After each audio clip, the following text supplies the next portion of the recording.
Okay, so naturalism and legal philosophy, huh? That's pretty interesting.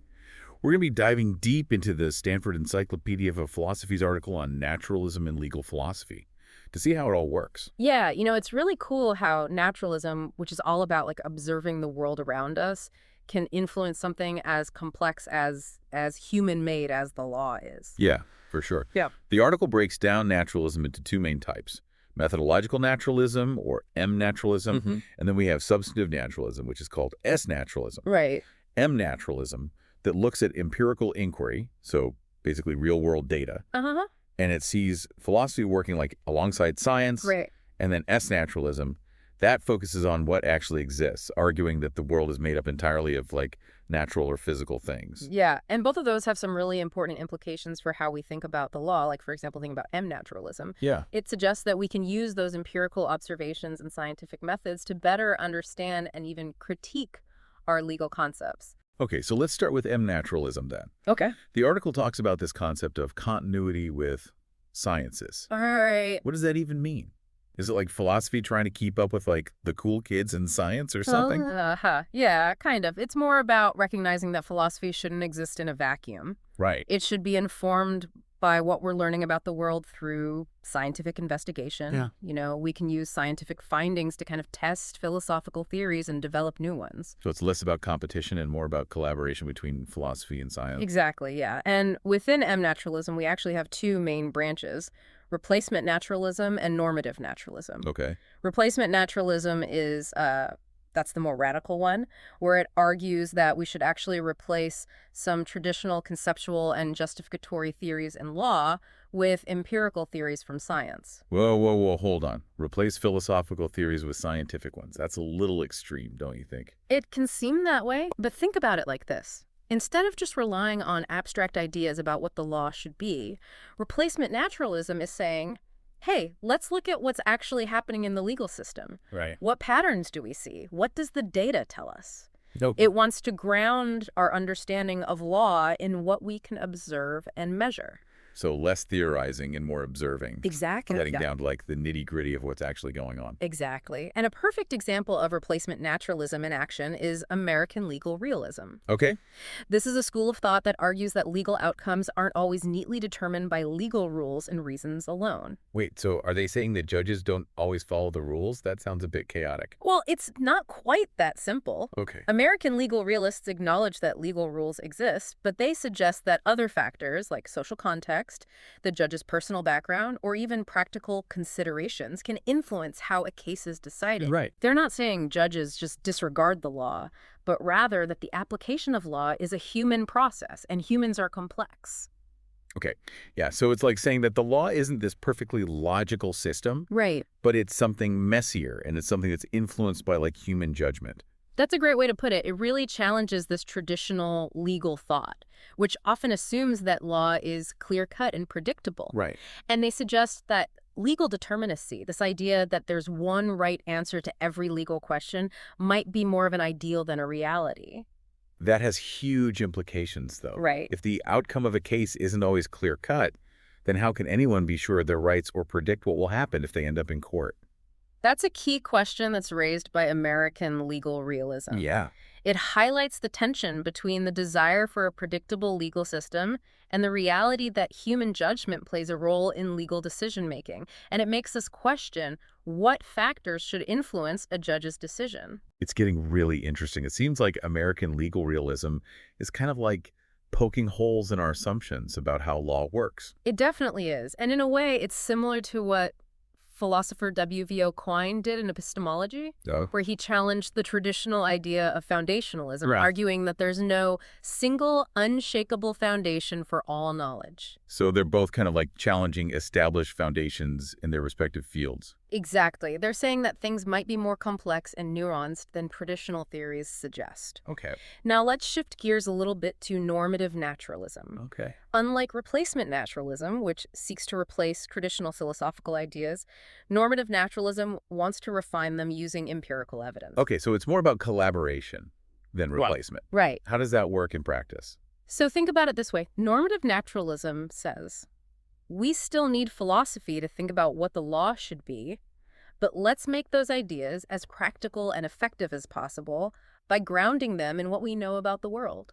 A great example of this approach is the work of the philosopher Alvin Goldman in epistemology, Yeah. where he argues that we should create norms for forming beliefs based on empirical research on how the human mind actually works. Okay, so instead of just relying solely on abstract reasoning, Yeah, we should look at how people actually learn and form beliefs and create better guidelines for acquiring knowledge. that's the idea. And this has implications for law, too, especially in the area of evidence law. Okay. The rules of evidence are all about determining what information is reliable enough to be used in court. Right, so it's about making sure that the legal system is designed to actually get to the truth Right. and make accurate judgments based on, like, reliable evidence. Exactly. It makes sense that we'd want to use scientific findings about human cognition to help with that. Precisely, yeah. And a key concept here is what's called the ought implies can constraint. What's that? This principle says that when we make normative claims, statements about what people should do, they need to be things that people are actually capable of doing. Okay, Right. so you're saying it's pointless to set standards that are impossible to meet, right? Right. Like you can't tell someone that they ought to fly without wings. Exactly. It's about being realistic. Right. The ought implies can constraint reminds us that normative advice, even in law, should be practical and applicable to real-world situations. Right. We have to consider the limitations of real judges, not some, like, idealized version. Right. Which brings to mind Ronald Workin's theory with, like, his hypothetical Judge Hercules. Exactly, yes. He's this, like, perfect judge with unlimited time and resources, Right. and he always finds the single right answer in every case. Right. Judge Hercules is a fascinating thought experiment, Yeah. but he doesn't exist in reality, and normative naturalism tries to bring things down to earth, focusing on what's possible for real-world judges within the constraints of the legal system. So it's about making legal philosophy actually work for us rather than getting lost in these abstract ideals. Exactly. So we've seen how naturalism encourages us to use these empirical insights to understand and potentially reform the legal system. Yeah. It's all about making our legal theories more accurate, practical, and grounded in reality. And this has been incredibly insightful. I'm really curious now to see how naturalism, with its focus on the physical world, comes into play in legal philosophy. Yeah, that's where things get even more interesting. Let's dive into that next. So we've already said that naturalism basically thinks that the world is made up of only natural or physical things. Right. But then how do we apply that to something as abstract as, like, conceptual as the law? That's a great question. How do you take something like justice or rights, which seem like these big ideas, and like ground them in actual reality? Well, there are a few different approaches. Okay. One is through Scandinavian legal realism, Okay. which actually predates a lot of the Anglo-American discussion on naturalism in law. Right. And they took a pretty radical naturalist stance. Okay, let's unpack that then. Who are some of the major figures in Scandinavian legal realism, and what were they trying to do?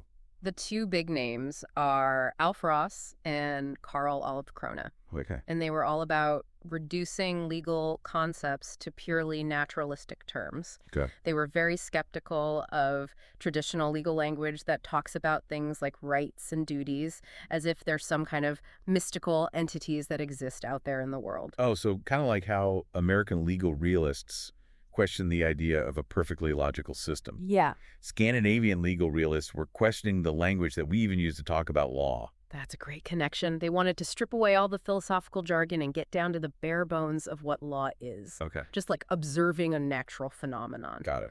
To do that, they adopted what are called non-cognitivist and error-theoretic accounts of legal language. Those are some big words. Yeah. Break it down for me. What do those terms mean? So non-cognitivist means they believe that moral statements, including those that are found in law, Okay. don't describe actual facts about the world. Instead, they're expressions of attitudes or emotions. Okay. And the error theory part means that they think statements that treat legal concepts as real things are simply mistaken.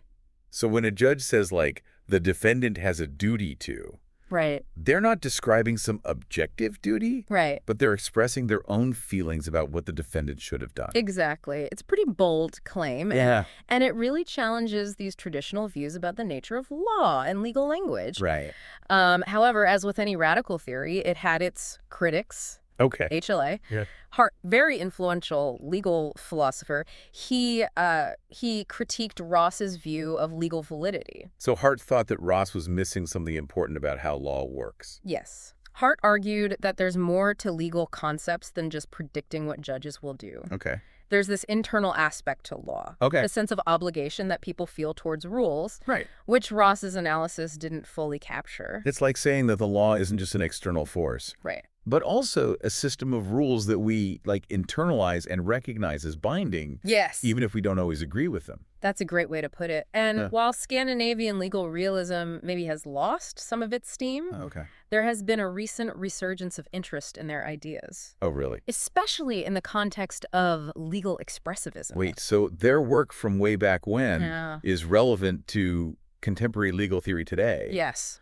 What's the connection there? It's all about this idea that legal statements are expressions of attitudes or beliefs, Okay. rather than straightforward descriptions of facts. Right. So legal expressivism is a bit of a more nuanced approach, Okay. but you can see the influence of Scandinavian legal realism in its emphasis on this expressive function of legal language. That's really cool. It shows that these historical schools of thought still have something to offer. Definitely. Now, what about legal positivism? Yeah. I know that's a big one in legal philosophy. How does that relate to S-naturalism? Legal positivism is another area that aligns with and is sometimes motivated by S-naturalism. Okay. The core idea of legal positivism is that law is ultimately grounded in social facts. Right. Things like legislation, judicial decisions, custom, Right. not in some higher moral order. So they're saying what makes something law isn't whether it's morally good, Right, yeah. but whether it comes from some recognized source of authority. Exactly. And you can see how S-naturalism would support that view. Yeah. If the only things that exist are natural or physical things, Right.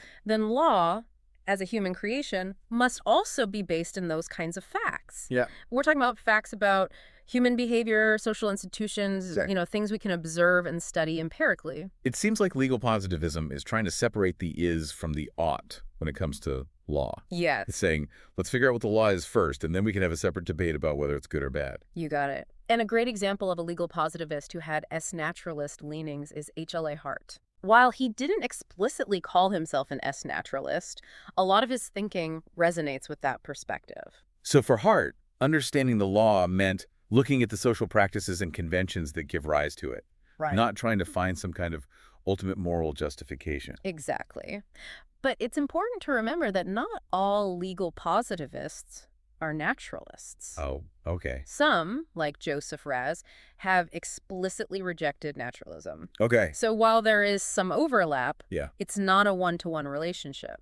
It's a good reminder that these philosophical categories aren't always so neat and tidy. Right. There's always more nuance than we might initially think. Definitely. Okay, so we've talked about Scandinavian legal realism, legal positivism. What other ways has S-naturalism been used to think about law? One more approach that we should discuss involves what's called the causal theory of reference. Okay. It gets a bit more technical, but it's really interesting. I'm up for the challenge. What is the causal theory of reference, and how does it apply to legal philosophy? So the causal theory of reference was developed by philosophers like Saul Kripke and Hilary Putnam, Okay. and it argues that the meaning of a word is determined by its actual referent in the world, Okay. not by some description or definition that we have in our minds. So it's saying that the meaning of a word is grounded in the real thing that it's referring to, Right. not in our ideas about that thing. Exactly. Think about the word water. Okay. It refers to the actual substance H2O, which is something that we can scientifically analyze. Right. The meaning isn't determined by our concept of water, but by the actual substance itself. Right. And some legal philosophers like David Brink, Michael Moore, and Nikos Stavropoulos Okay. have used this theory to try to understand legal interpretation, Okay. especially when it comes to moral concepts in law. So instead of trying to define abstract concepts like justice or equality in some theoretical way, Right. they're saying we need to look at how those terms are used in relation to real-world situations Yeah. and what they actually refer to. That's the idea. They argue that by grounding the meaning of legal terms in this way, all legal rules will have very clear applications. Okay. Either the facts of a case fit the meaning of the terms in the rule, Right. or they don't. No more ambiguity. It sounds appealing. It seems like it would be a more objective way to interpret the law. Right.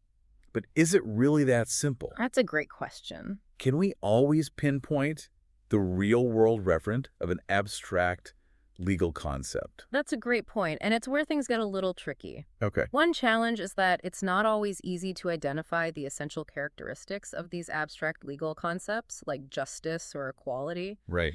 Even when looking at real-world examples, there can be a lot of disagreement. Yeah, I can see that. What might be considered cruel and unusual punishment today might have been viewed very differently 100 years ago. Exactly. And another challenge is that this approach might clash with legislative intent. Oh, okay. What if a law uses a term in a way that doesn't really align with its natural or causal meaning? Should courts prioritize the literal meaning of the word or what the lawmakers intended?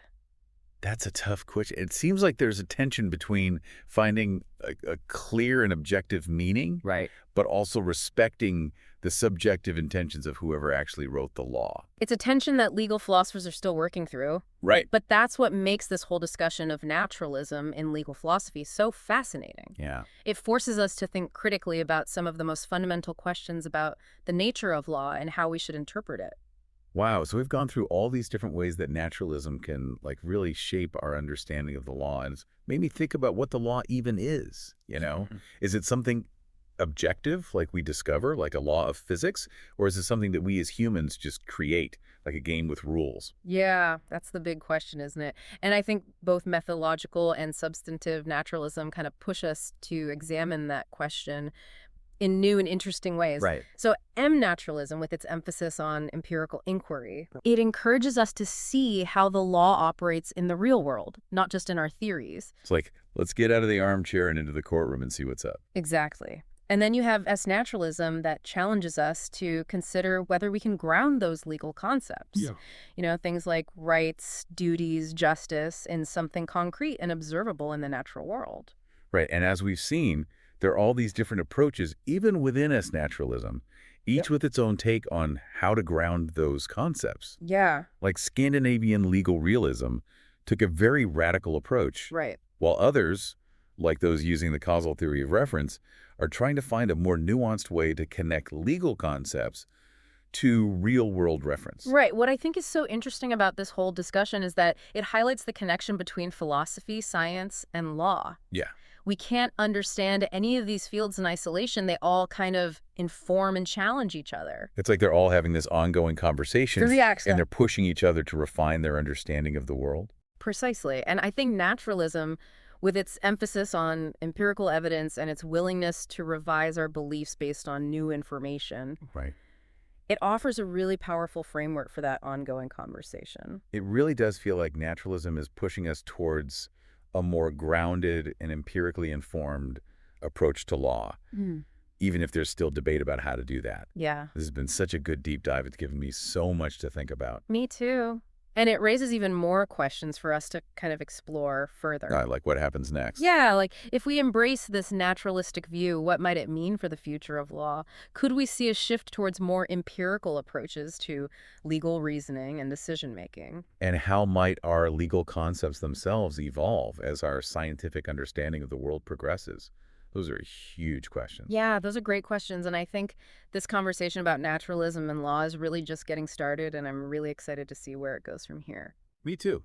It's exciting to think about all the possibilities, and for everyone listening out there, I encourage you to continue exploring these ideas and see where your own deep dive into naturalism takes you. Until next time.